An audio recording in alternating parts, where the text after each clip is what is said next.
अथ पौर्वाणिक स्वाध्याय वेलायां श्रीमद्श्रुतभक्ति का उत्सर्गम करोमि।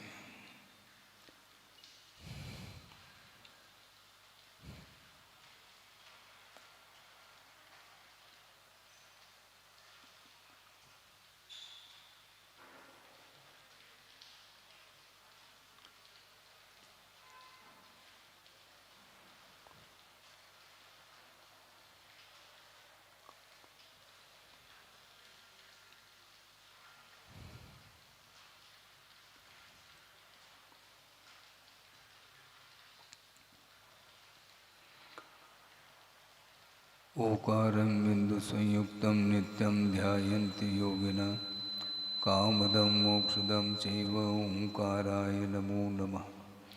अविरलशब्दघनौघप्रक्षालितसकलभूतलकलङ्का मुनिविर्पाशुतीर्था सरस्वतीर्तनो दुरितम् अज्ञानतिमिरान्धानां ज्ञानाञ्जनशलाकया चक्षुरुन्मीलितं येन तस्मै श्रीगुरुवे नमः। परम गुरुभ्यो नमः परम्पराचार्य गुरुभ्यो नमः सकलकलुषविध्वंसकं श्रेयसां परिवर्धकं धर्मसम्बन्धकं भव्यजीवमनप्रतिबोधकारकमिदं शास्त्रं श्री कार्तिकेयप्रेक्षानामधेयम्।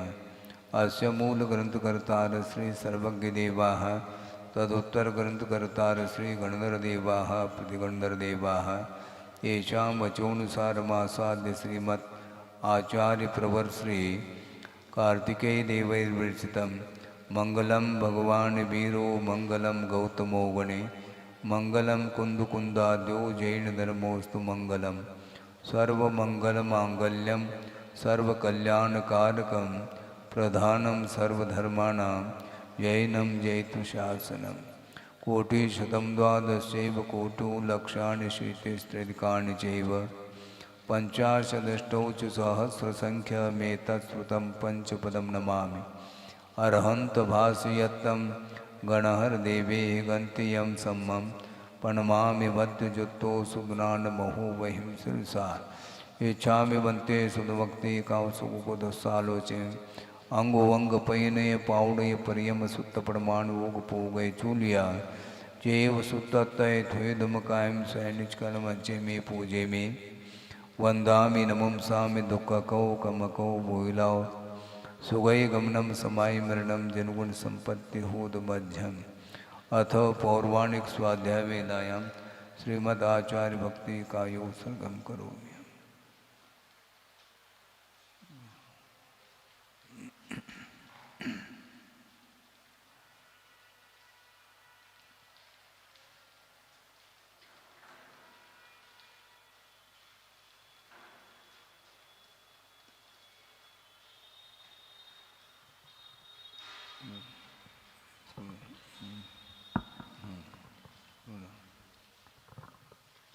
श्रुतजलधिपारगेभ्य स्वपरमत विभावना पटुमतिभ्य सुचरितपूर्णदेभ्यो नमो गुरुभ्यो गुणगुरुभ्य। छत्तीस गुणसमग्रे पंचव्याचार कर्ण संदर्शे शिष्यानुग्रह कुशले धम्मायिरे सदा वंदे गुरुभक्ति संयमेन य तरन्ति संसार सायरं घोरं चिन्नन्ति अट्टकम्मं जम्मन मरणं न पावेन्ति ये नित्यं कृतमन्त्रहोम निरता ध्यानाग्निहोत्राकुला षट्कर्मा विरतास्तपो धनधना साधुक्रिया साधव शीलप्रावरणा गुणप्रहरणा चन्द्रार्कतेजोदिकाः मोक्षद्वार्गपाटपाटनिपटाः प्रीणन्तु मां साधव गुरुव पान्तुनो नित्यं ज्ञानदर्शननायकाः चारित्राण्वगम्भीरा मोक्षमार्गोपदेशकाः इच्छामि वन्ते आयुर्वती कावसुकुदसालोचे सम्मनान समदंसन समजुत्तानं पंचव्याचाराणाम् आयुर्यानम् आयारादि स्मराणोपदेशानं वज्रायानं तिरयनुगुणपालुरयानं सौसाणुं सैनिचकलमञ्चे मे पूजे में वंदामि नमंसामि दुःखकौ कमकौ भोइलाओ सुगय गमनम समाय मरणम जनुगुण संपत्ति होदमध्यम त्युहुवनतिलयं देवं वंदिता त्युहुनिंद परिपूज्यम ओछम अनुपेहावो भवीय जनानंद जननी वो।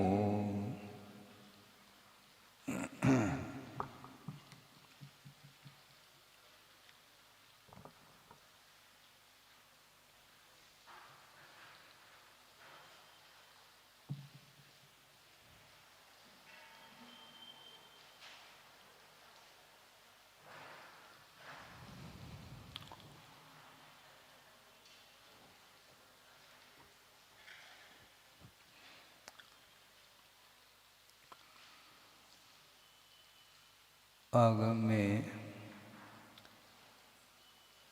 एक सिद्धांत आता है कि कोई भी कार्य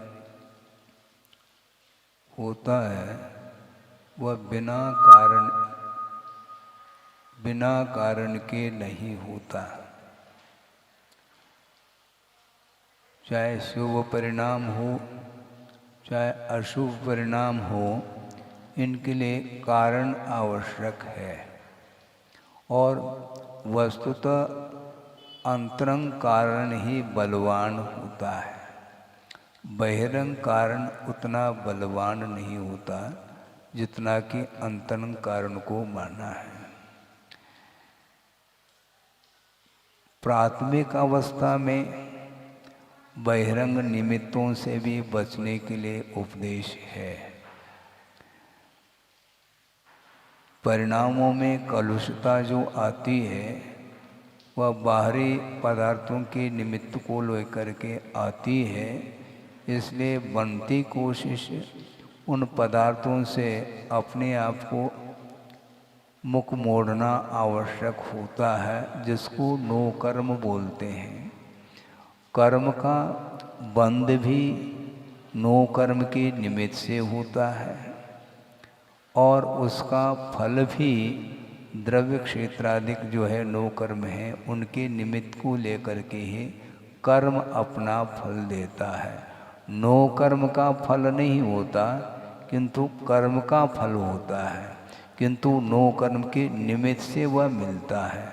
ये नो कर्म क्या है महाराज, आप पूछ सकते हैं। नो कर्म का अर्थ और कुछ नहीं है, जो पंचेंद्र के जो विषय हैं इनके निमित्त को लेकर के कर्म अपना फल दे करके चला जाता है। ये बहिरंग निमित्त माने जाते हैं, किंतु अंतरंग में जब तक कर्म का उदय नहीं होगा तब तक वह कर्म अपना फल दे नहीं पाएगा। वो नो कर्म कुछ भी नहीं करते हैं आपको। नो कर्म महाराज आकर्षित कर रहे हैं, और वो तो जड़ पदार्थ है। और चेतन भी हो तो आपको क्या, आप जब स्वतंत्र हैं तो वातावरण से हम स्वयं प्रभावित हो रहे हैं। प्रभावित होना और नहीं होना स्वयं के ऊपर आधारित है, ऐसा कहा है। इसके उपरांत भी प्राथमिक भूमिका में वस्तुतः मन को केंद्रित करने के लिए, मन को संतुलित बनाने के लिए पंच परमेष्टि का ही आधार लेना आवश्यक है, ऐसा आगमकारों ने कहा है। और जैसे जैसे ध्यान में प्रौढ़ता आती है, साधना में परिपक्वता आती है, तो आचार्य कहते हैं अब कोई शर्त नहीं, बिना शर्त के किसी भी पदार्थ को ध्यान का विषय बनाया जा सकता है। लेकिन ये कब, जब प्रौढ़ता आ जाए तब की बात है। नहीं है तो प्रत्येक व्रतों को निर्दोष पालन करने के लिए एक एक व्रत के प्रति 5-5 भावनाओं का उल्लेख किया है। उस भावनाओं के माध्यम से व्रतों की स्थिरता बनी रहती है। तत्स्थैर्यार्थम भावना पंच पंच, इस प्रकार उल्लेख तत्वार सूत्रकार ने किया है। यानी तेषाम व्रतानाम स्थिरीकरणार्थम, उन लिए हुए व्रतों को स्थिर बनाए रखने के लिए प्रत्येक व्रत की 5-5 भावनाएं हैं, उसके माध्यम से व्रतों का पालन सुचारू रूप से होता है। तो ये प्राथमिक भूमिका की बात हो गई, क्योंकि प्राथमिक भूमिका में साधक इतना प्रौढ़ नहीं रहता है। हालांकि महाव्रत को उसने अंगीकार किया है, इसके उपरांत भी अनुशासन की बड़ी आवश्यकता होती है। मन में विकल्प आ सकता है कि महाराज जब महाव्रती बन गया, अब उसके लिए अनुशासन की क्या आवश्यकता है, क्योंकि महाव्रत के ऊपर विश्वास नहीं है क्या? महाव्रत तो उसने अंगीकार कर लिया है, इसके उपरांत भी अभी भी वह पौधा है, वृक्ष नहीं बना। जब तक वह पौधा छोटा रहता है तो उसकी रक्षा की बड़ी आवश्यकता होती है। समय समय पर खाद, पानी और पशुओं से बचाना ये सारा आवश्यक हो जाता है। किंतु जब वह बीज बोने के उपरांत अंकुरित हुआ है, मान लो आपने आम्र का वृक्ष लगाया है, बीज बोया है, अब अंकुरित हो करके वो छोटा सा पौधा बना है। जब वह वृक्ष का रूप ले लेता है तो अकाल भी पड़ जाए,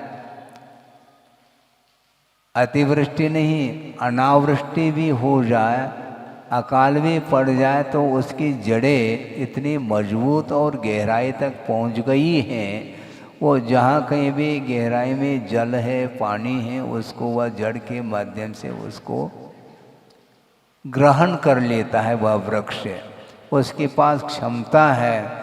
उसी प्रकार जब तक प्रौढ़ता नहीं आती है तब तक सुरक्षा की बात होती है, तब तक गुरु का आलम्बन लेना आवश्यक है। इसका अर्थ बाद में गुरु को छोड़ो ऐसा नहीं कहा जा रहा है, किंतु अनुशासन की अपेक्षा से ये कहा जा रहा है कि शिष्यों का संकलन संग्रह भी करते हैं गुरु, और संग्रहित जो शिष्य हैं उनके प्रति अनुग्रह भी करते हैं, उनमें कुशलता उनकी रहती है।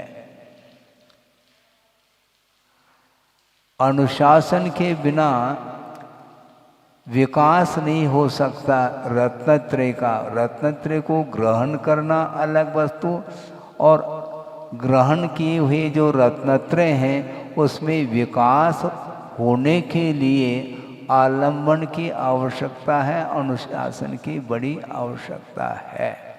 तो इसलिए आचार्य स्वयं कहते हैं कि प्रौढ़ तो हो जाओ तो धीरे से किसी भी विषय को ध्यान का आलम्बन आप ले सकते हो। कोई बाइसिकल सीखना चाहता है तो उसके लिए सिखाते हैं, तो पीछे से उसको पकड़ते हैं, हैंडल संभालो, वो संभालता है, लेकिन पीछे से छोड़ दें समस्या खड़ी होगी। और सीखते समय वो पेडल एकदम पूरा नहीं लेता, वो आधे पेडल से ही वो सीखता है। सीखे हैं, देखा भी है और सीखा भी है, और सारा सारा अनुभव है। तो क्योंकि जब ये प्राथमिक भूमिका है तो आधा ही पेडल वह चलाता चला जाता है, धीमी धीमी गति उसमें आती है। एकदम फुल स्पीड से यदि गाड़ी ले जाए तो निश्चित रूप से वह बैलेंस नहीं हो पाएगा। अनबैलेंस गाड़ी होगी तो निश्चित रूप से गिर सकता है। वह गिरे अथवा नहीं गिरे, किंतु शुरुआत है, इसलिए पीछे से उसको कैरेज को पकड़ लेते हैं और चलाओ, और बीच बीच में छोड़ते भी हैं, बैलेंस बन रहा है कि नहीं बन रहा है इसको देखने के लिए। अनबैलेंस होते पुनः पकड़ लेते हैं। इसी को बोलते हैं रक्षा की आवश्यकता होती है। तो उसी प्रकार जब छोटा पौधा होता है तो उसकी रक्षा की बात रखते हैं, और बाद में उसकी कोई आवश्यकता नहीं पड़ती है। उसी प्रकार जब तक प्रौढ़ता नहीं है तब तक पंच परमेष्टि का ही आलम्बन लेकर के ध्यान आदि करना चाहिए। इस प्रकार आगम में उल्लेख मिलता है। जम किंच विचिंतन तो निरीह वित्ति हवे जदा साहु लधुन एयतम तदाव तम तस् निश्चयम ध्यानम, ऐसा द्रव्य संग्रहकार नेमिचंद्र सिद्धांति देव बोल रहे हैं। जिस किसी का भी चिंतन करो कि शर्त यह है कि निरीह वृत्ति होनी चाहिए। निरीह का अर्थ क्या? इच्छा नहीं। इहा का अर्थ इच्छा, और निरीहता का अर्थ इच्छा का अभाव। सारे 9 कर्म उपस्थित होने के उपरांत भी उन 9 कर्मों से अर्थात पंचेंद्रिय के विषयों से वह साधक श्रवण प्रभावित नहीं होता है, वह निश्चिंत रहता है, किंतु प्रभावित होने की गुंजाइश है प्राथमिक भूमिका में। इसलिए आचार्य कहते हैं इधर उधर नहीं देखो। कहाँ देखना है? चलना है तो ईर्याथ समिति से चलो।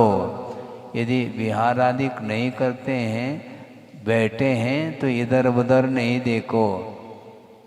फिर क्या देखना? नासा दृष्टि, नासा को देखो। इधर उधर दृष्टि जाएगी तो निश्चित रूप से इंद्रियों का विषय सामने रहते हैं और निश्चित रूप से ग्रहण का भाव आ जाता है। इसलिए प्रत्येक व्रतों की 5-5 भावनाएं जब रखी हैं तो इधर उधर मन जाता है, तो मन को संयत बनाने के लिए, एकाग्र बनाने के लिए अन्यत्र जो है उपयोग नहीं ले जाना चाहिए। यदि ले जाते हैं तो निश्चित रूप से फिर वह आकर्षण फिर शुरू हो जाता है।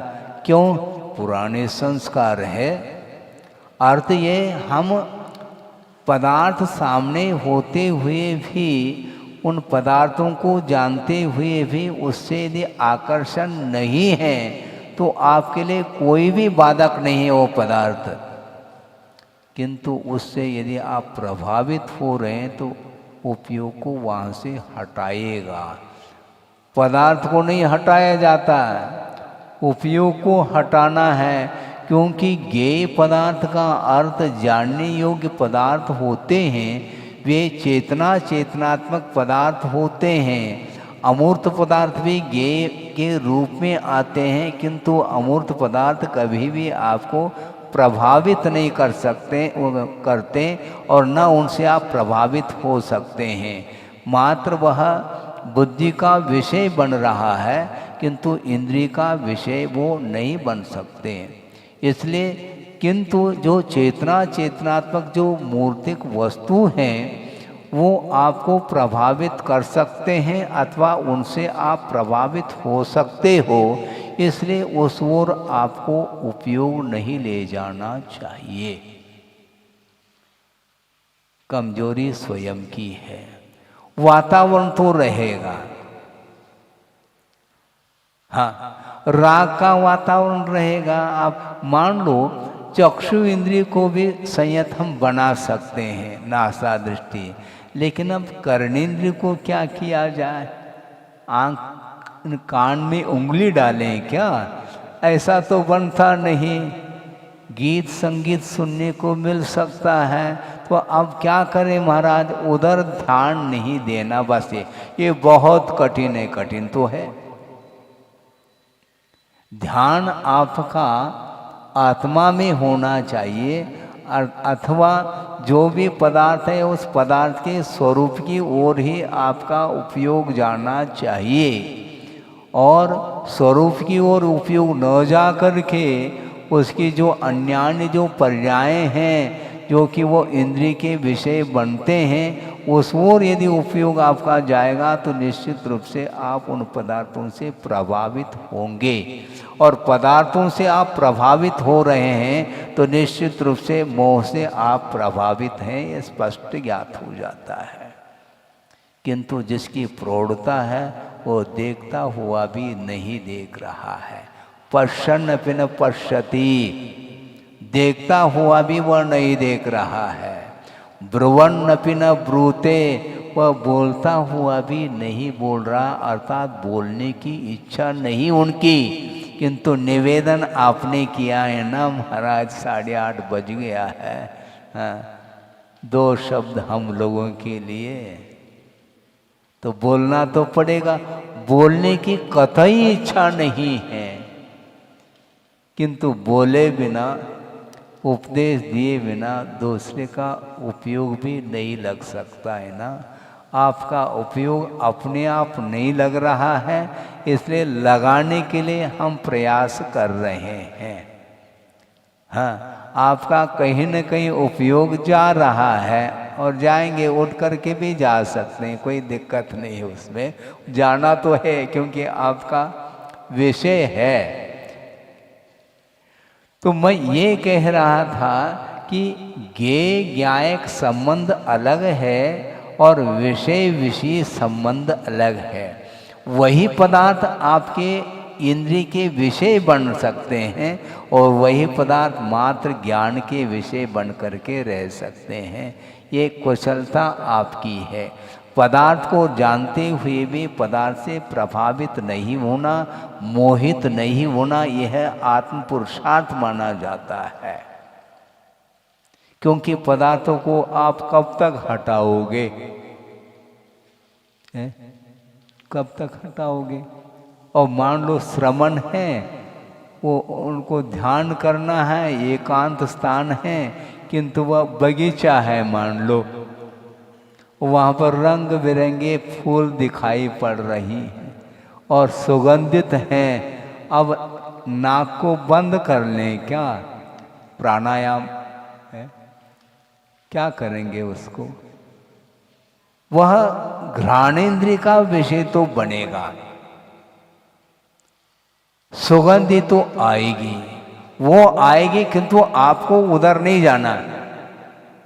सुगंधि आपके नाक तक, नासिका तक वह आएगी, किंतु हमारा उपयोग गंध की वो ना हो, ये बड़ा पुरुषार्थ है महाराज। फिर ये तो विषय तो बनेगा, क्योंकि ज्ञेय ज्ञायक संबंध है, ज्ञेय पदार्थ है, तो किसी न किसी ज्ञान का विषय तो बनेगा। विषय ज्ञान का विषय बने, हमें बाधा नहीं, किंतु विषय विषय संबंध नहीं होना चाहिए।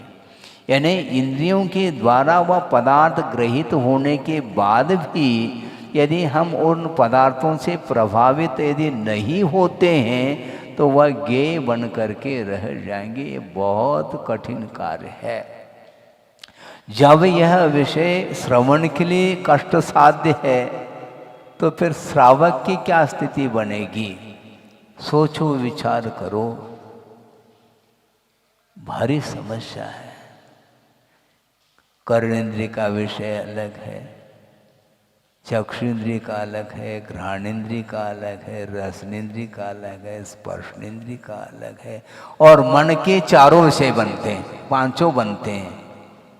क्या? मन का विषय जो होता है वह अनियत विषय कहा।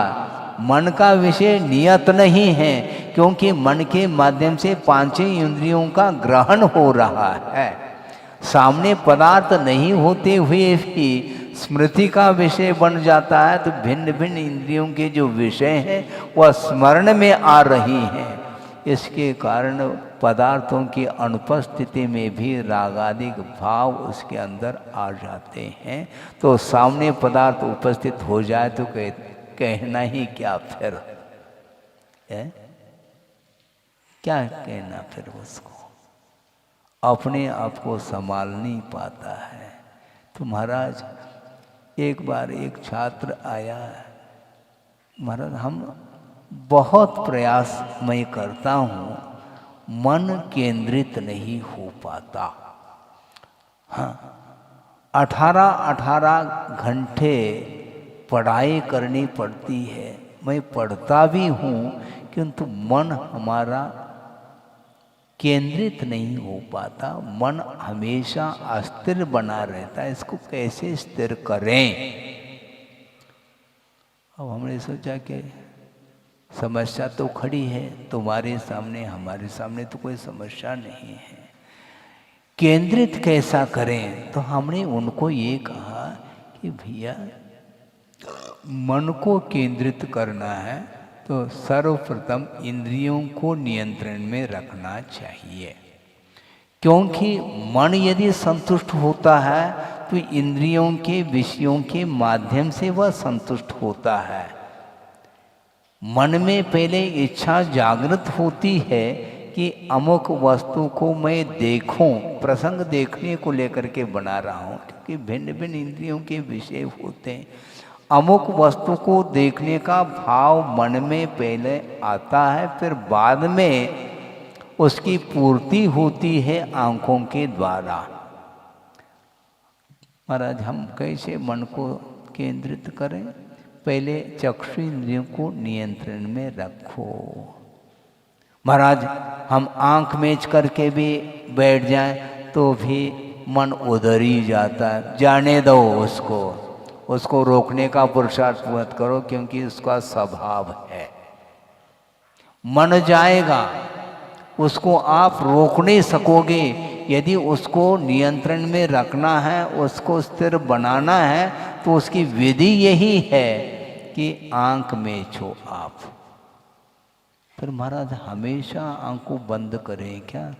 आंख को बंद करने का अर्थ आंख बंद करने के लिए नहीं कह रहे हैं, किंतु इधर उधर देखने का जो भाव हो रहा उधर ना देखो।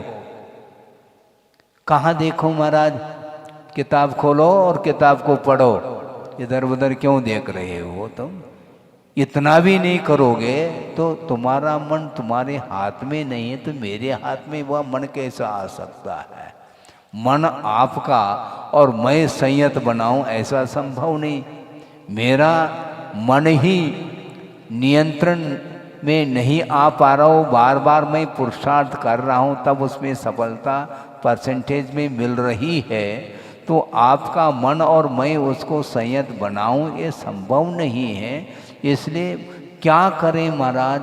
हमने उनको ये उदाहरण दिया कि आंख बेचने के उपरांत भी मन उधर जा रहा है, वो जाएगा, क्योंकि पूर्व संस्कार वशात उनको ये उदाहरण दे करके समझाने का हमने प्रयास किया था। वो उदाहरण ये है, मान लो आपको दूध पीना है, ठीक है, तो पहले दूध को गर्म करने के लिए रखा है, और गर्म करने के लिए रखा, 10-15 मिनट के अंदर उस दूध में उफान आ गया, दूध खोलने लगा। अब दूध पीना है क्या? नहीं पीना तो है महाराज। फिर तो क्यों लगा रहे महाराज? दूध खोलने लगा है, तो अब उसको ठंडा करना है, तो क्या करूं? उतारो नीचे। सिगड़ी पर रखे रखे दूध कभी ठंडा हो सकता है क्या? है?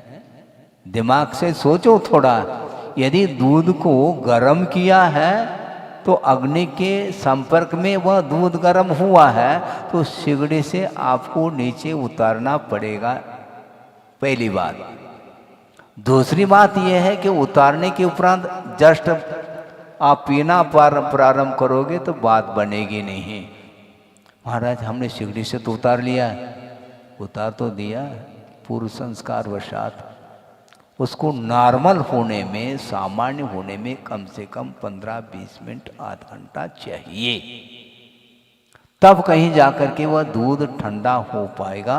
उसी प्रकार आप इंद्रियों के ऊपर नियंत्रण आपने कर लिया, इसके बाद भी मन जाएगा। महाराज जब मन जा ही रहा है तो देख ही लो, मैं तो देखो, फिर देखते रहो, फिर उसी को देखते रहो, फिर कुछ नहीं होगा। बहुत कठिन है, धैर्य नहीं। हाँ, धैर्य रखो, गम खाओ बोलते हैं। हाँ, सब्र रखो। सब्र नहीं रखोगे फिर कब्र, भारी समस्या खड़ी होगी। हाँ, बिना सब्र के, बिना धैर्य के आप कुछ भी खाते रहो, पीते रहो, फिर बाद में सब्र नहीं रखेंगे तो कब्र दिखेगा। फिर जीवन जीना मुश्किल हो जाएगा, ये ध्यान रखो। बहुत धैर्य की आवश्यकता है। सब कुछ व्यवस्थित है, लेकिन उसके अनुरूप विधिवत वह साधना नहीं करना चाहता है, इसलिए मन के ऊपर उसका नियंत्रण नहीं हो पाता। आंख बेचने के उपरांत भी पुराना दृश्य सामने आता है। हाँ, विषयों का जो सेवन होता है वह भिन्न भिन्न इंद्रियों के माध्यम से हुआ करता है।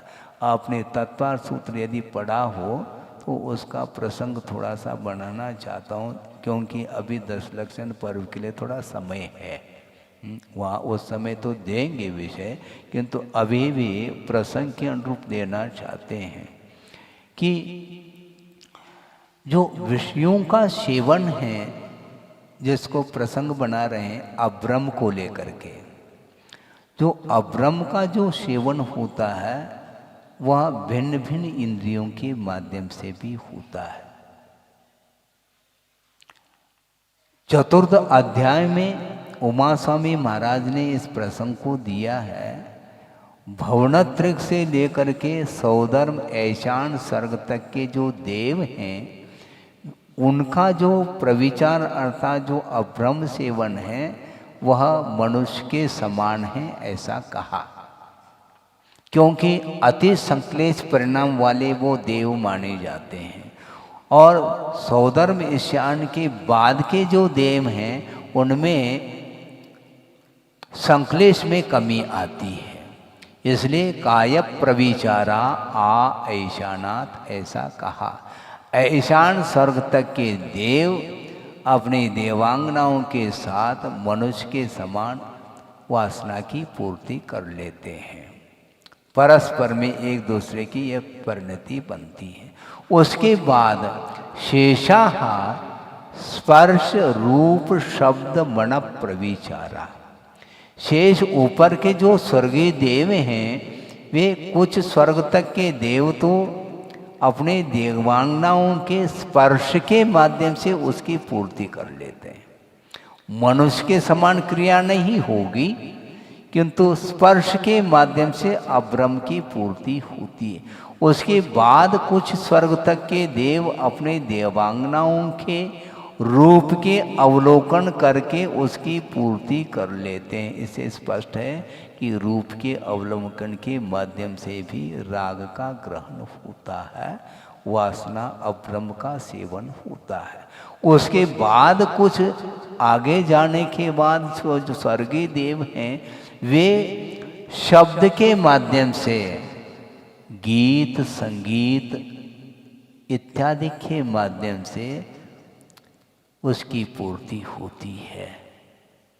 उसके बाद कुछ स्वर्ग ऐसे हैं, 3-4 स्वर्ग, जहाँ पर आनंद प्राणत आरण और अच्युत स्वर्ग के जो देव हैं वे अपने देवांगनाओं के स्मरण करके ही उसकी पूर्ति उनकी होती है।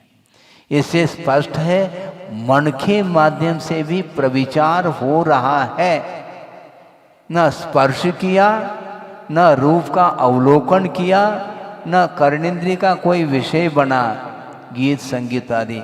इसके अभाव में भी जिसके साथ संबंध हैं उनका स्मरण करने के माध्यम से भी अब्रह्म की पूर्ति होती।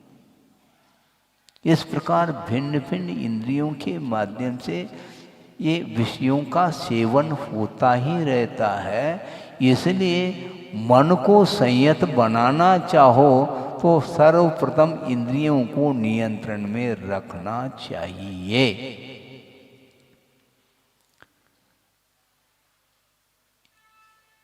एक एक इंद्रियों के माध्यम से भी संसारी प्राणी का अहित हो रहा है। तो जो पांचों इंद्रियों के माध्यम से यदि वह विषयों का सेवन करता है तो उसका अहित क्या रुकने वाला है क्या? सोचो, विचार करो, नहीं रुक सकता। तो करें क्या महाराज? यही एक विधि है। मन अन्यत्र यदि जा रहा है तो निश्चित रूप से इंद्रियों के विषयों के कारण जा रहा है। इसलिए हमें चक्षु इंद्रिय के ऊपर नियंत्रण करना है।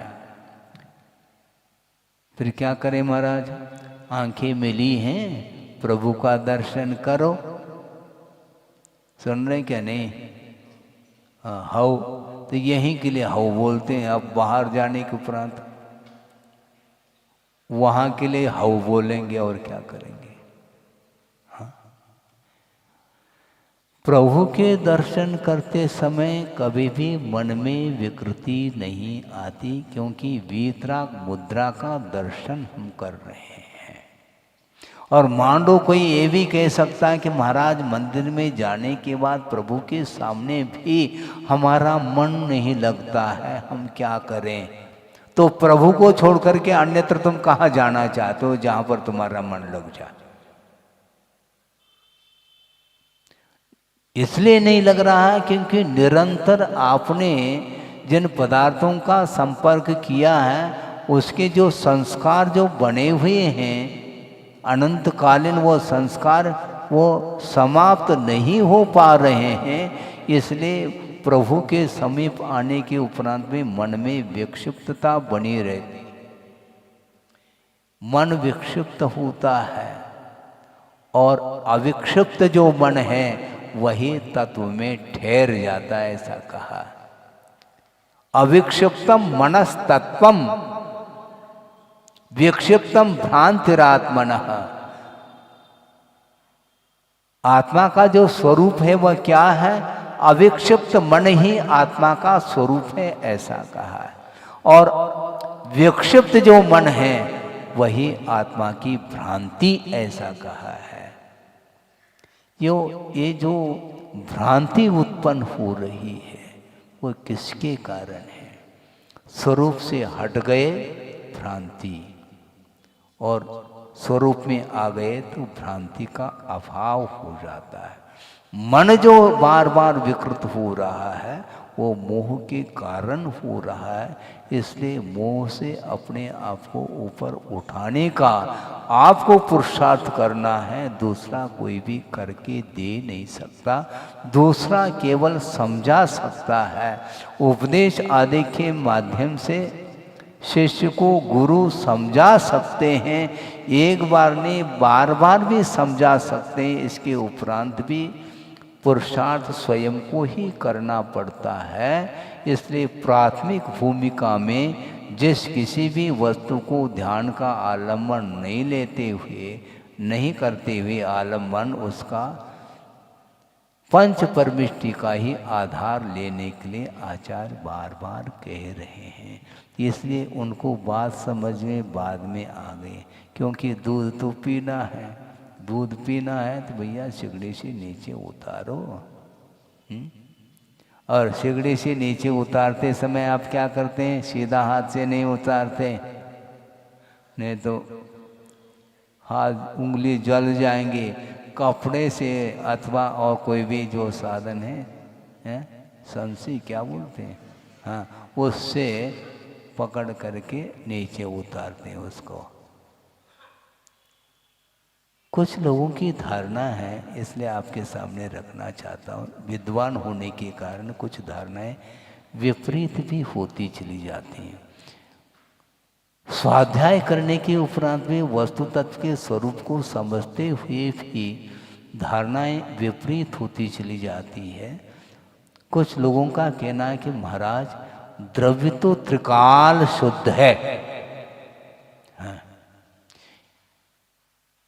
पर्याय अशुद्ध होते हैं महाराज। त्रिकाल शुद्ध है द्रव्य अर्थात वस्तु, किंतु उसमें जो पर्याय हैं वो ऊपर ऊपर तैरती रहती हैं। पर्याय में अशुद्धि आई है और द्रव्य तो त्रिकाल शुद्ध है। सुन रहे हैं आप? ऐसा सुनते क्या नहीं?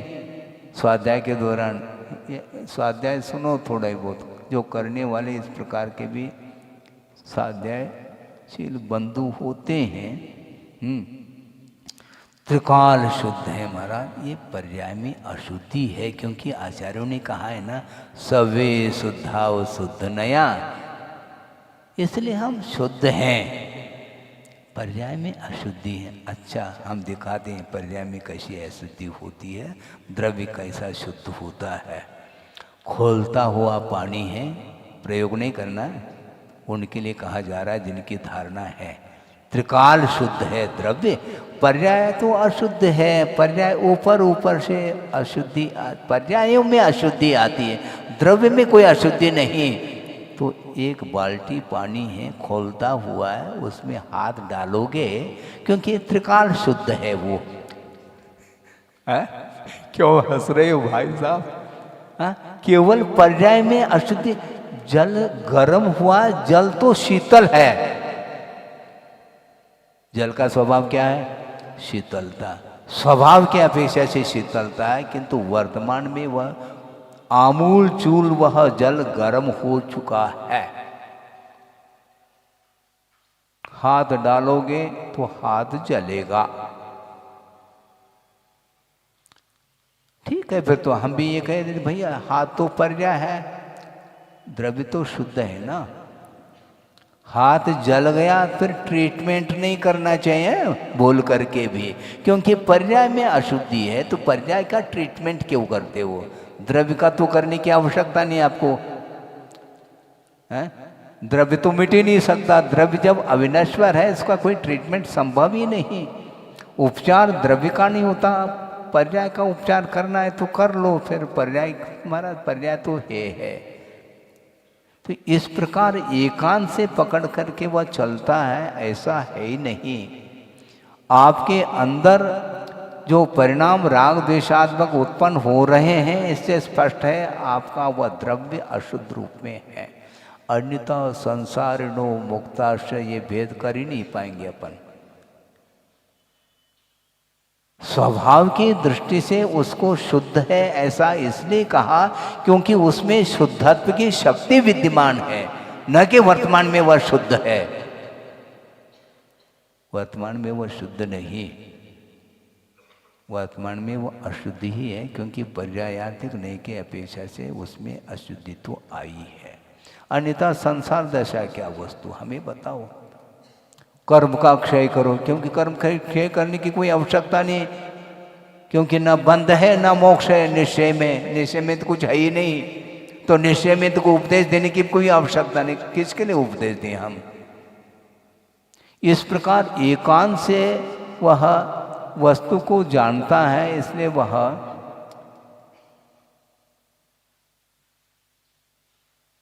लक्ष्य तक नहीं पहुंच पाता। मोक्ष को प्राप्त करना है तो वस्तुतः जीव का क्या स्वरूप है, जीव का क्या स्वभाव है, जीव का क्या विभाव है, ये सारा सारा सर्वांगीण आगम के माध्यम से अध्ययन करोगे तब बात समझ में आ सकती है, नहीं तो नहीं।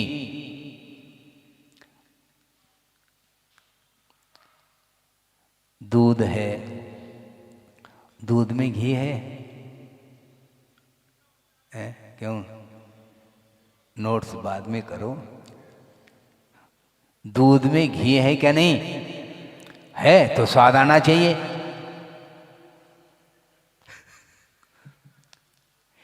एक जग अपने दूध पी लिया मान लो, तो दूध का अपने घी का स्वाद आ रहा है, तो दूध में घी है ही नहीं, फिर तो घी कहां से लाए? दूध में घी है शक्ति के रूप में, फिर उसको व्यक्त कैसे करें? दूध तपा दो, जामुन डाल लो, और क्या जमता है? दही नहीं, दूध जमता है। यही तो समस्या है। थोड़ा बहुत हम भी मनोरंजन इसलिए करते हैं कहीं आपको नींद ना आए। दूध नहीं जमता, दही जमता, क्योंकि दूध तो जमा जमाया है, उसको क्या जमाना है? जमाना पलट गया है? दूध जमता है जामुन डालने से, अब वह दही के रूप में परिवर्तित हो गया। अब दही का मंथन करेंगे तो नवनीत निकलेगा, और नवनीत को आप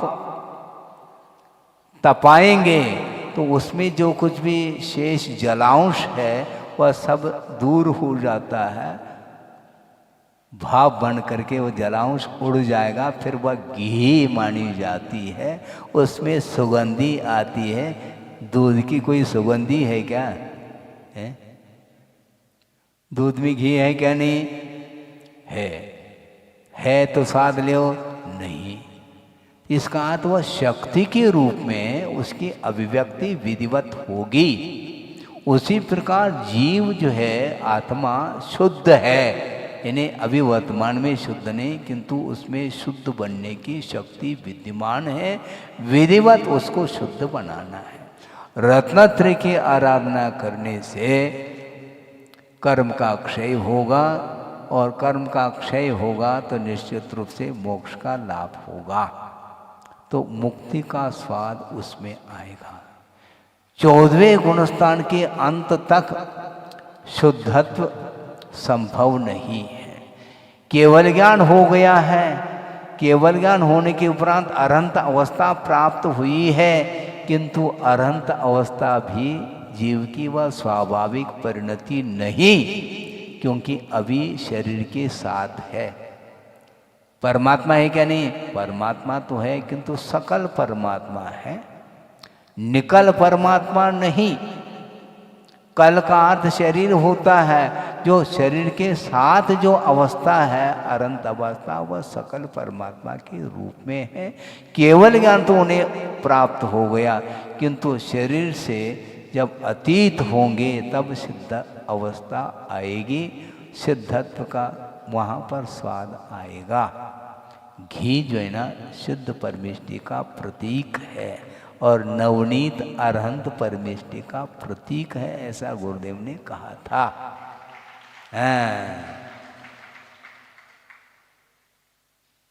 त्रिकाल शुद्ध, त्रिकाल शुद्ध क्या कहना चाहो? विवक्षा बना करके नए का आधार लेकर के वस्तु तत्व का प्रतिपादन करोगे तो वह प्रतिपादन समीचीन माना जाता है। नहीं है तो वह एकांत पकड़ करके चलोगे तो फिर बहुत परेशानी का अनुभव करना पड़ेगा। इसलिए प्राथमिक दशा में मन संयत जब तक नहीं होता तब तक पंच परमेष्टि का ही आलम्बन लेकर के अपने को साधना करने की आवश्यकता है। और आज इस तिथि के दिन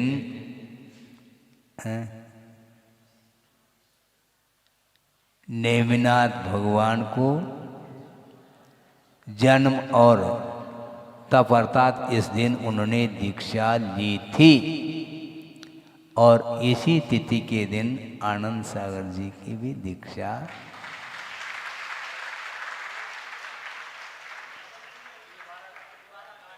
तिलवारा घाट जबलपुर। 25 दीक्षाएं हुई थी। सावन सुदी छठ, हाँ आज छठ है, छठा हुआ दिन है।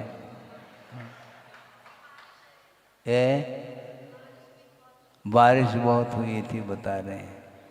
तिलवारा घाट में 25 दीक्षाएं हुई थी, उसमें आनंद सागर जी की भी हुई थी। 21 साल पूर्ण हो गए और 21वां कार्य हुआ है।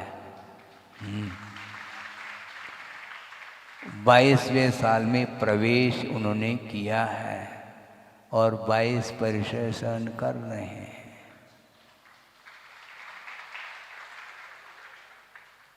साधना के बिना दूध को तो तपाना पड़ेगा, उसके बिना घी हम प्राप्त नहीं कर सकते। निरंतर साधना करने की आवश्यकता पड़ती है, तब कहीं जा कर के मन अपने काबू में आ सकता है। मन का स्वभाव है वह कभी भी स्थिर नहीं रहता।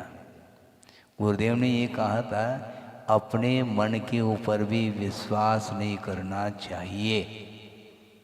दूसरे के मन के ऊपर विश्वास करना तो बहुत दूर की बात है, अपने मन के ऊपर भी विश्वास इसलिए नहीं करना चाहिए, वो बहुत चंचल है। वो स्थिर रहता ही नहीं। बार बार स्थिर करने का पुरुषार्थ करने के उपरांत भी जो नहीं करना चाहिए वही करके आ जाता है। विश्वास लिए रखो कि मन हमारा बहुत जो है ना संयत है, कभी भी वह पलट सकता है। हाँ, इसीलिए मन को संयत बनाना है तो बाहरी पदार्थों से अपने मन को लौटाना चाहिए। लौटाना इसलिए कह रहा हूँ, बार बार मन बाहर ही घूमता रहता है। बाहरी उसको चमक दमक अच्छी लगती है, वह भीतर आना पसंद नहीं करता।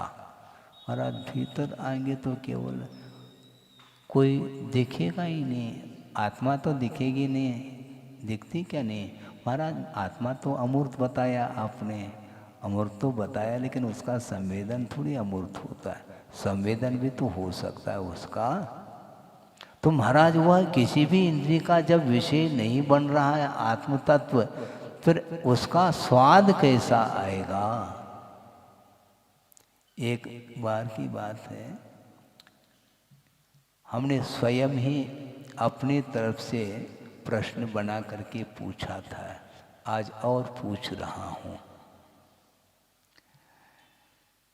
मोक्ष मार्ग में सुख है क्या नहीं है? मोक्ष मार्ग में सुख है क्या नहीं? यदि मोक्ष मार्ग में सुख है तो मोक्ष जाने की कोई आवश्यकता नहीं। मार्ग में सुख है क्या मंजिल में? तो अभी तो बोल दिया था मार्ग में। अच्छा, अब मार्ग में क्या है फिर? सुनो, क्योंकि मोक्ष मार्ग पर जो चलता है उसको इंद्रिय सुख तो मिलना नहीं। क्या? इंद्रिय सुख तो मिलेगा नहीं, क्योंकि पांचों इंद्रियों का उसने दमन कर रखा है, पांचों इंद्रियों के ऊपर विजय प्राप्त कर लिया है। तो इंद्रिय सुख तो वैसे नहीं मिलना, और मोक्ष सुख मिल नहीं रहा। तो मोक्ष मार्ग में सुख है क्या नहीं? है? क्या? सुनो, कहना बहुत आसान है, इसलिए तो पूछा जा रहा है। मोक्ष मार्ग में सुख है क्या नहीं? एक, यदि है तो इंद्रिय सुख है कि इंद्रियातीत, हमें बताना पड़ेगा, क्योंकि मोक्ष में जो सुख उत्पन्न होता है वो इंद्रियातीत सुख माना है। उन्हें सिद्ध अवस्था में इंद्रिय सुख है नहीं, क्योंकि शरीर का अभाव हो चुका है, इंद्रियों का अभाव हो चुका है। इसलिए पंचेंद्रिय के विषय संबंधी सुख जो होगा वह कर्मायत्त माना जाता है। कर्म से मुक्त होने के उपरांत वह इंद्रियजन्य सुख तो उन्हें नहीं मिलेगा, वो इंद्रियातीत सुख है। तो आपको इंद्रिय सुख तो मिल नहीं रहा मोक्ष मार्ग में, और इंद्रियातीत भी सुख नहीं है, तो आप सुखी है क्या नहीं? मार्ग में चलते हुए उनके लिए पूछा जा रहा है श्रवण के लिए। तो आपको भी हम पूछ सकते हैं कि मोक्ष मार्ग में सुख है क्या नहीं? सुख है कहोगे तो वह इंद्रिय सुख है क्या इंद्रियातीत? प्रश्न उठेगा। इंद्रियातीत सुख यहाँ मिल नहीं सकता, इंद्रिय सुख से भी ऊपर उठा हुआ है श्रवण। तो ऐसे स्थिति में वह सुखी है क्या नहीं? उसको सुख उपलब्ध हो रहा है क्या नहीं मोक्ष मार्ग में? उत्तर दे सकता है कोई? हम दे रहे हैं उत्तर, सुनो। मोक्ष मार्ग में सुख है, आस्थागत सुख है, ध्यान रखो।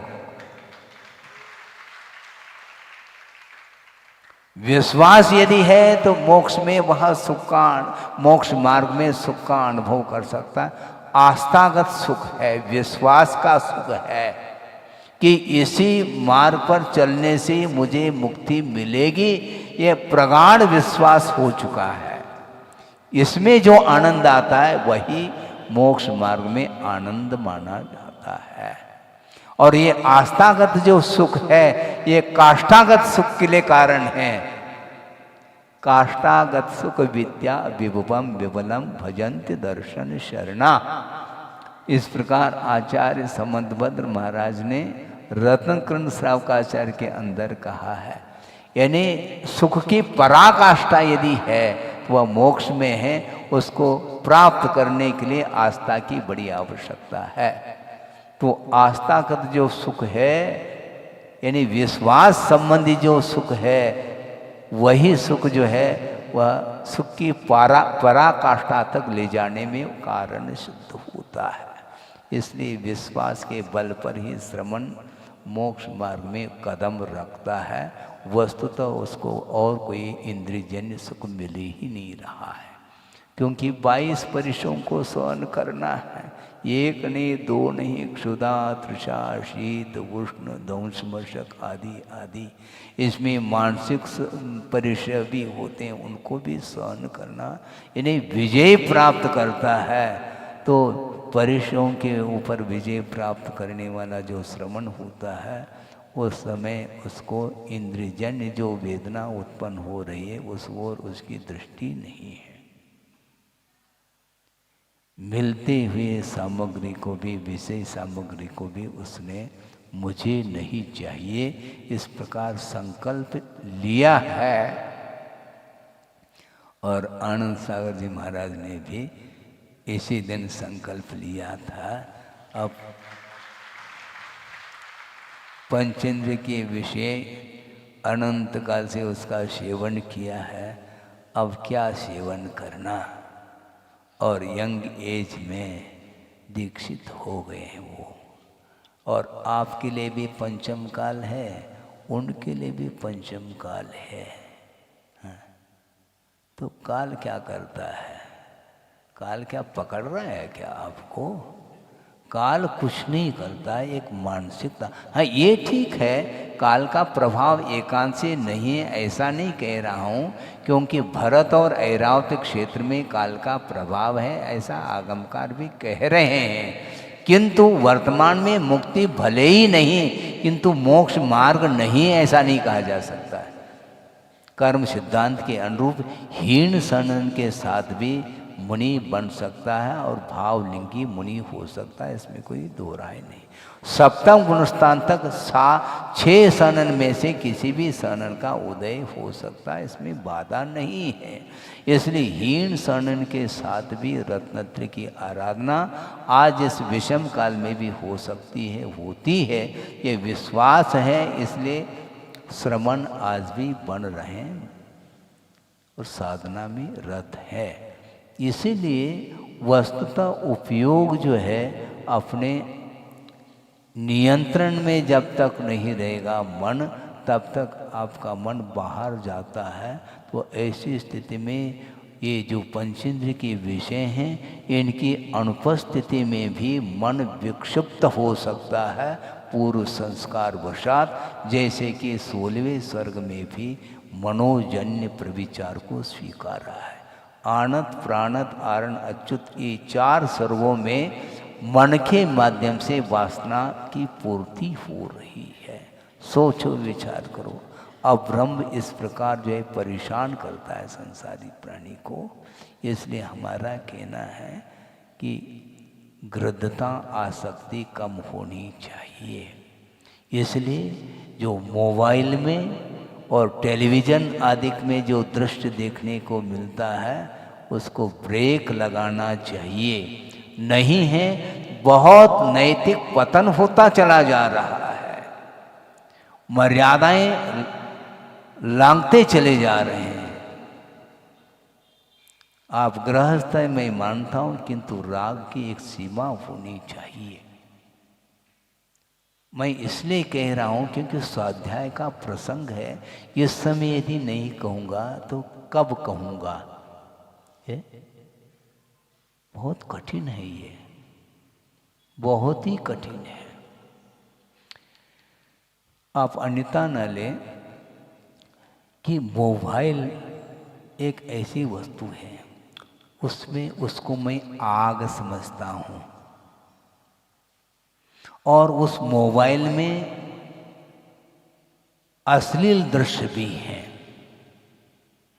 और उसी मोबाइल में जिनवानी भी है।